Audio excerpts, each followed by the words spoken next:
Så er vi kommet på besøg hos Nordbornholms Feriecenter, hvor Jens han er i fuld gang med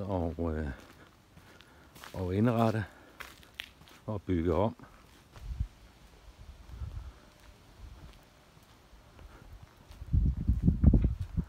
Selv en containerplads kan man bygge med paller, og til dem der bor i telte og så videre, de kan gå herop og hygge sig med at lave mad og så videre. Selvfølgelig i et køkken, der er bygget ud med paller, hvor der både er køleskabe og mikroovne og så videre.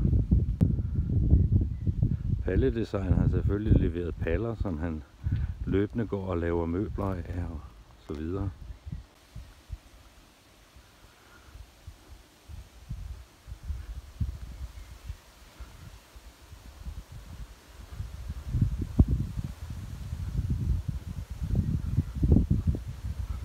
Og en bålplads, hvor man kan sidde og hygge sig om aftenen.